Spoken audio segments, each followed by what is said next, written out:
হিমাচলৰ সেউজীয়া পাহাৰৰ বুকুত যেন দেৱতাই নিজ হাতে গঢ়া এখন সপোনৰ দেশ। তেনেই এখন সৰু গাঁও। তাতেই বাস কৰিছিল মীৰা, এগৰাকী বিধৱা, যাৰ জীৱনৰ প্ৰতিটো উশাহ, প্ৰতিটো স্পন্দন কেৱল তেওঁৰ একমাত্ৰ পুত্ৰ অৰ্ণৱক কেন্দ্ৰ কৰিয়েই আছিল। তেওঁৰ জীৱন সেয়া আছিল ত্যাগ আৰু অপাৰ স্নেহৰ এক অন্তহীন মহাকাব্য। অৰ্ণৱ যেতিয়া কেঁচুৱা মাত্ৰ 3 বছৰীয়া, তেতিয়াই এক মৰ্মান্তিক পথ দুৰ্ঘটনাত তেওঁৰ স্বামী অৰ্ণৱৰ দেউতাকৰ অকাল মৃত্যু ঘটিছিল। সেই নিদাৰুণ ঘটনাই মীৰাৰ শিৰৰ সেন্দুৰ চিৰদিনৰ বাবে মচি নিছিল। তেওঁৰ সপোনবোৰ ভাঙি চুৰমাৰ কৰিছিল আৰু তেওঁৰ জীৱনলৈ নমাই আনিছিল অমানিশাৰ অন্ধকাৰ। তথাপি সেই অন্ধকাৰৰ মাজতো অৰ্ণৱ আছিল তেওঁৰ বাবে একমাত্ৰ আশাৰ ৰেঙনি।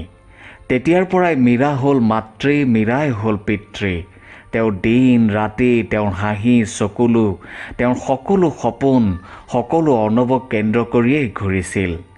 দিনবোৰ বাগৰিছিল, কিন্তু মীৰাৰ সংগ্ৰাম শেষ হোৱা নাছিল। তেওঁ দিন ৰাতি একাকাৰ কৰি শ্ৰম কৰিছিল। কেতিয়াবা কাৰোবাৰ ঘৰৰ মজিয়া চাফা কৰি, কেতিয়াবা চহকী মানুহৰ কাপোৰ চিলাই, আনকি কেতিয়াবা নিজৰ ভোকৰ কথা পাহৰি আনৰ পথাৰত সোণালী শস্য সিঁচি, কেৱল অৰ্ণৱৰ শিক্ষাৰ সৰু চাকি গছি জ্বলাই ৰাখিবলৈ।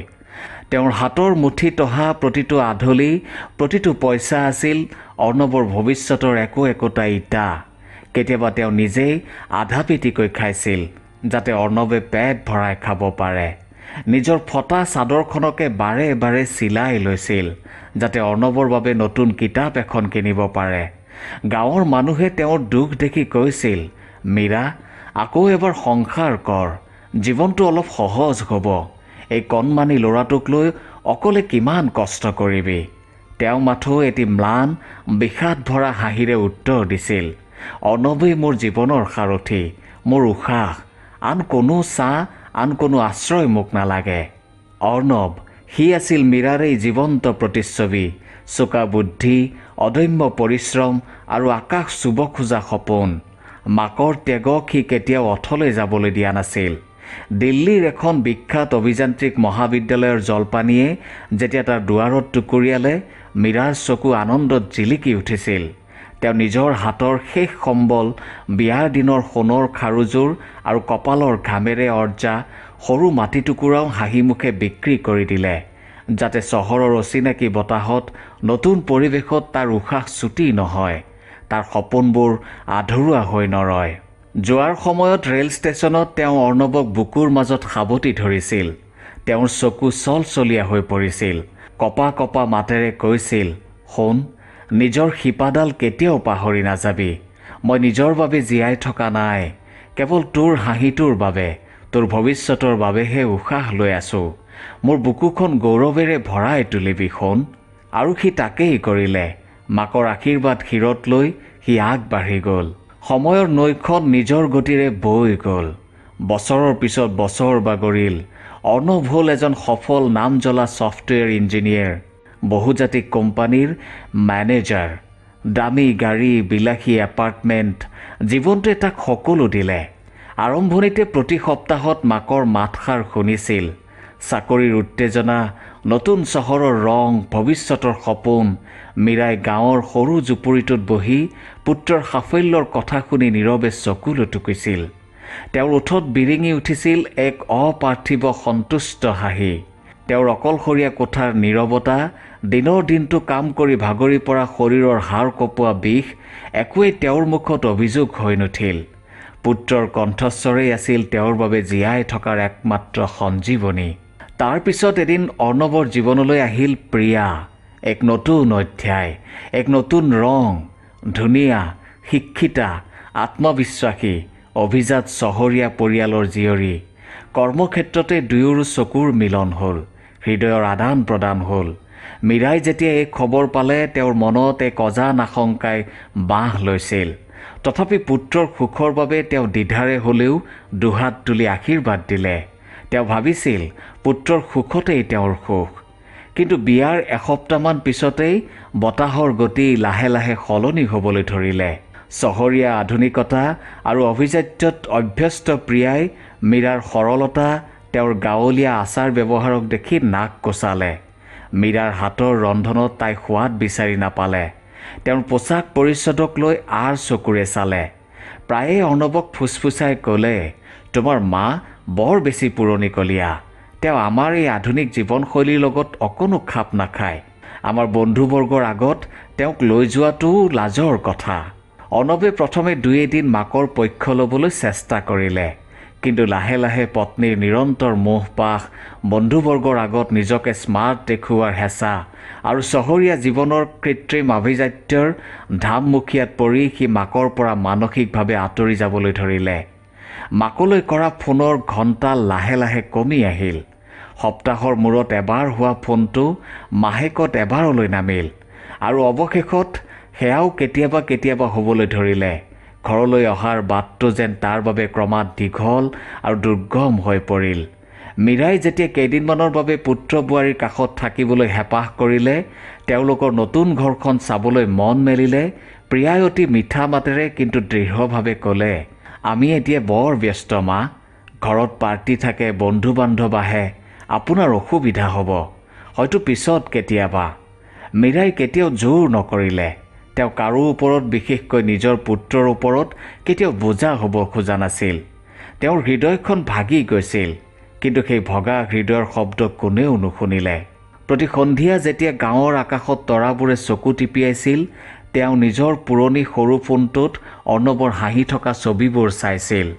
নীৰৱে চকুলো টুকি তাৰ মংগল কামনা কৰিছিল। কেতিয়াবা তেওঁ অৰ্ণৱৰ সৰুকালৰ খেলনাবোৰ উলিয়াই চাইছিল, সেইবোৰত হাত ফুৰাইছিল, যেন অৰ্ণৱ এতিয়াও তেওঁৰ কাষতে আছে। ওচৰ চুবুৰীয়াই যেতিয়া অৰ্ণৱৰ খবৰ সুধিছিল, তেওঁ এক ম্লান হাঁহিৰে কৈছিল, সি এতিয়া ডাঙৰ মানুহ হৈছে, ডাঙৰ চাকৰি, বহুত দায়িত্ব, কিন্তু সি ভালে আছে, বহুত উন্নতি কৰিছে, সেয়াই মোৰ শান্তি, সেয়াই মোৰ প্ৰাৰ্থনা। এদিন শীতৰ এক হাড় কঁপোৱা নিশা, যেতিয়া নিয়ৰৰ টোপালবোৰেও যেন মীৰাৰ দুখত কান্দিছিল, তেওঁ ভীষণ অসুস্থ হৈ পৰিল। নিমনিয়াই তেওঁৰ দুৰ্বল ভাগৰি পৰা শৰীৰটোক সম্পূৰ্ণৰূপে গ্ৰাস কৰিলে। গাঁৱৰ সৰু চিকিৎসালয়ৰ চিকিৎসকে তেওঁক সোনকালে চহৰৰ ডাঙৰ চিকিৎসালয়লৈ লৈ যাবলৈ ক'লে, কিন্তু তেওঁৰ হাত যে সম্পূৰ্ণ খালী। তেওঁৰ জীৱনৰ শেষ সঞ্চয়খিনিও যে অৰ্ণৱৰ জন্মদিনৰ দামী উপহাৰ, তাৰ বিয়াৰ জিলমিল পোছাক কিনোতেই কেতিয়াবাই শেষ হৈ গৈছিল। অৰ্ণৱক তেওঁ এই বিষয়ে একো নজনালে। পুত্ৰৰ সুখ শান্তিত তেওঁ ব্যাঘাত জন্মাব খোজা নাছিল।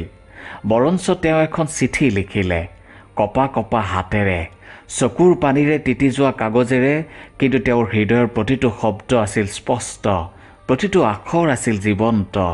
মোৰ কলিজাৰ টুকুৰা অৰ্ণৱ, আশা কৰোঁ এই চিঠিখন যেতিয়া তোৰ হাতত পৰিব, তই কুশলে থাকিবি, তোৰ মুখত হাঁহি বিৰিঙি থাকিব।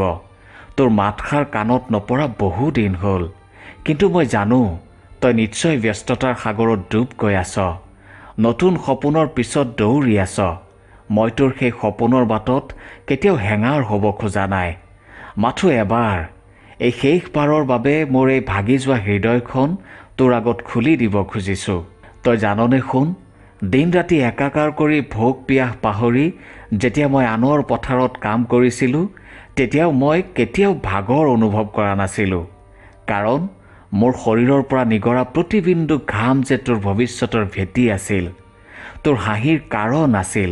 যেতিয়া মই এখন শুকান ৰুটিৰে নিজৰ ভোক গুচাইছিলোঁ, যাতে তোৰ পাতত দুখন সোৱাদ লগা ৰুটি পৰে, যেতিয়া মই নিশা উজাগৰে থাকি আনৰ ফটা কাপোৰ চিলাইছিলোঁ, যাতে তোৰ কিতাপৰ পাতত নতুন আখৰ ফুলাব পাৰোঁ, সেইবোৰ মোৰ বাবে কেতিয়াও ত্যাগ নাছিল অৰ্ণৱ, সেয়া আছিল বিশুদ্ধ নিস্বাৰ্থ অপাৰ মাতৃস্নেহ।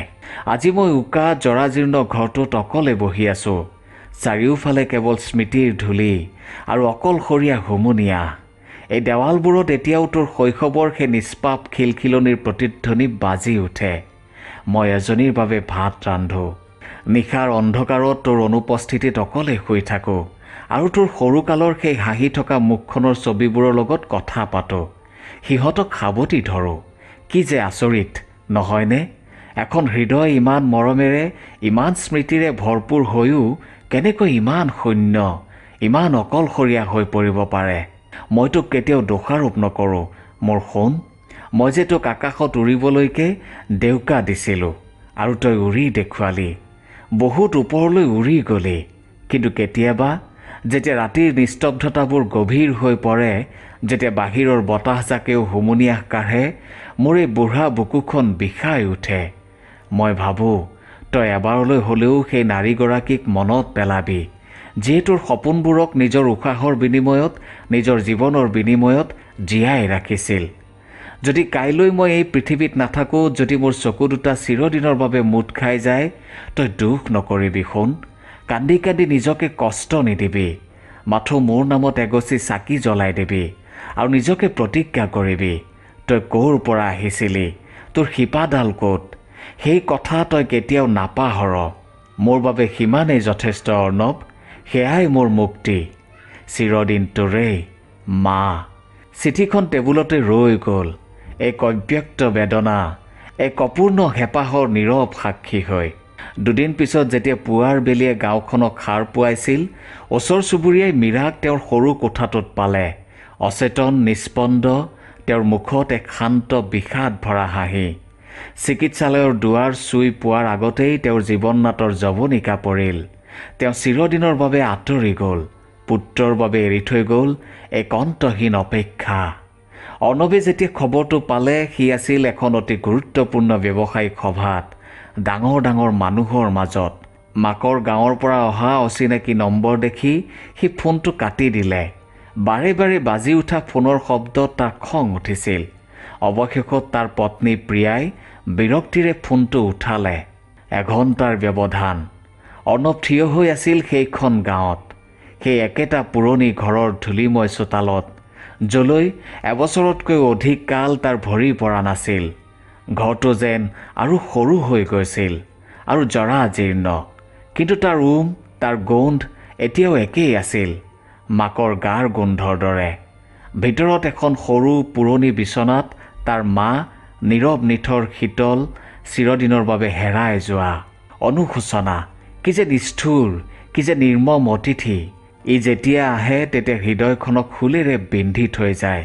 গাঁৱৰ মানুহৰ মুখে মুখে যেতিয়া মীৰাৰ অসীম দয়া, তেওঁৰ নিস্বাৰ্থ ত্যাগ, পুত্ৰৰ প্ৰতি থকা তেওঁৰ অপাৰ অন্ধ স্নেহৰ কথা বৰ্ণনা কৰিছিল, অৰ্ণৱৰ বুকুখন ভাঙি হাজাৰ টুকুৰা হৈ গৈছিল। এনে কিছুমান টুকুৰা যাৰ অস্তিত্ব সি আগতে কেতিয়াও অনুভৱ কৰা নাছিল। তেওঁৰ পুৰণি গীতাখনৰ তলত সি পালে সেই চিঠিখন, মাকৰ শেষ চিঠি। পঢ়িলে এবাৰ, দুবাৰ, বাৰে বাৰে। প্ৰতিটো শব্দই যেন তাৰ বুকুত একো একোডাল শেল হৈ বিন্ধিছিল। সি হুক হুকাই কান্দি উঠিল, এক অবুজ বেদনা, এক অসহনীয় যন্ত্ৰণাত। কেইবাদিনো সি গাঁৱতে থাকিল, সেই পুৰণি ঘৰটোত। ঘৰটোৰ প্ৰতিটো চুক কোণ, প্ৰতিডাল কাঠৰ খুঁটিয়ে, আনকি বতাহজাকেও যেন মাকৰ মৰমৰ, তেওঁৰ ত্যাগৰ নীৰৱ কাহিনী কৈছিল। যিখন কাঠৰ দোলনাত মাকে তাক নিচুকাই শুৱাইছিল, যিটো মাটিৰ চৌকাত তেওঁ অৰ্ণৱৰ প্ৰিয় দাইল আৰু গৰম ভাত ৰান্ধিছিল, যিখন সৰু মামৰে ধৰা টিনৰ বাকচত তাৰ শৈশৱৰ আঁক-বাক ছবিবোৰ, ভগা খেলনাবোৰ এতিয়াও সযতনে সজাই থোৱা আছিল, সি মাকৰ পুৰণি চিলাই চিলাই পিন্ধা চাদৰখন বুকুত সাৱটি ধৰি উচুপি উঠিছিল। মাকৰ এখন হাঁহি থকা ফটো সি লৈ গ'ল, বাংগালুৰুৰ বিলাসী শীততাপ নিয়ন্ত্ৰিত কোঠাৰ দামী বিচনাৰ কাষত থলে। কিন্তু সেয়া জানো যথেষ্ট আছিল? সেই নিৰ্জীৱ ছবিখনে জানো মাকৰ উমাল কোলাটো ঘূৰাই দিব পাৰিব? এদিন এক গভীৰ আত্মগ্লানি আৰু অনুশোচনাৰে দগ্ধ হৈ সি পুনৰ গাঁৱলৈ ঘূৰি আহিল, এইবাৰ অকলে, চিৰদিনৰ বাবে। সেই পুৰণি জৰাজীৰ্ণ ঘৰটো সি নিজ হাতেৰে, নিজৰ সমস্ত সঞ্চয়েৰে ৰূপান্তৰিত কৰিলে এখন দাতব্য বিদ্যালয়লৈ। নাম দিলে মীৰা শিক্ষা কেন্দ্ৰ। নিজৰ উজ্জ্বল লোভনীয় কেৰিয়াৰ, চহৰীয়া জীৱনৰ সকলো মোহ ত্যাগ কৰি সি তাতেই শিক্ষকতা কৰিবলৈ ল'লে। সৰল, শান্ত, অনাড়ম্বৰ জীৱন, সেই কোলাহল, সেই কৃত্ৰিমতাৰ পৰা বহু দূৰত, যি কোলাহলে এদিন তাক মাকৰ মৰমৰ মাতষাৰ পাহৰাই দিছিল, যি কৃত্ৰিমতাই তাক শিপাৰ পৰা বিচ্ছিন্ন কৰি পেলাইছিল। প্ৰিয়াই এই আকস্মিক অদ্ভুত পৰিৱৰ্তন বুজি নাপালে, মানি ল'ব নোৱাৰিলে। দুয়োৰো জীৱনৰ পথ চিৰদিনৰ বাবে বেলেগ হৈ গ'ল। বছৰৰ পিছত বছৰ বাগৰি গ'ল। মীৰা শিক্ষা কেন্দ্ৰ লাহে লাহে ফুলি জপি উঠিল। তাত পঢ়া প্ৰতিজনী কণমানি ছোৱালীয়ে মীৰাৰ কাহিনী জানিছিল। সেইগৰাকী অসাধাৰণ মাতৃ যে পুত্ৰৰ সপোনৰ বাবে নিজকে তিল তিলকৈ নিঃশেষ কৰি দিছিল। অৰ্ণৱে সেই কাহিনী কৈছিল বাৰে বাৰে প্ৰতি নতুন ছাত্ৰীৰ আগত, নিজকে ধিক্কাৰ দিবলৈ নহয়, বৰঞ্চ যাতে আন কোনো সন্তানে কেতিয়াও কোনো কালেই নিজৰ শিপাডাল পাহৰি নাযায়, নিজৰ জন্মদাত্ৰী মাতৃক অৱহেলা নকৰে। বিদ্যালয়ৰ মূল দেৱালখনত মীৰাৰ এখন ডাঙৰ হাঁহি থকা ছবি আঁৰি থোৱা হৈছিল। তাৰ ঠিক তলতে সোণালী আখৰেৰে লিখা আছিল এই চিৰন্তন সত্য। প্ৰতিটো মহৎ জীৱনৰ আঁৰত থাকে এক নীৰৱ নিস্বাৰ্থ আত্মত্যাগ। এই বিশাল পৃথিৱীয়ে তোমাক চিনি পোৱাৰ আগতেই যি দুখন উমাল মৰমীয়াল হাতে তোমাক আলফুলে ধৰি ৰাখিছিল, যি দুটা চকুৱে তোমাৰ বাবে উজাগৰি নিশা কটাইছিল, সেই হাত দুখন, সেই চকু দুটা কেতিয়াও নাপাহৰিবা। আৰু যেতিয়াই অৰ্ণৱে মাকৰ সেই ছবিখনলৈ চাইছিল, তাৰ চকু দুটা অশ্ৰুসিক্ত হৈ পৰিছিল, তাৰ ওঠ কঁপি উঠিছিল, আৰু সি এক গভীৰ বেদনা আৰু অনুশোচনাৰে ফুচফুচাই কৈছিল, ক্ষমা কৰিবা মোক মা, মোক ক্ষমা কৰিবা। মই অৱশেষত বুজিছোঁ তুমিয়েই মোৰ সমগ্ৰ পৃথিৱী আছিলা, তুমিয়েই মোৰ আকাশ আছিলা, তুমিয়েই মোৰ ভগৱান আছিলা, আৰু মই কিমান পলমকৈ বুজিলোঁ। ধন্যবাদ।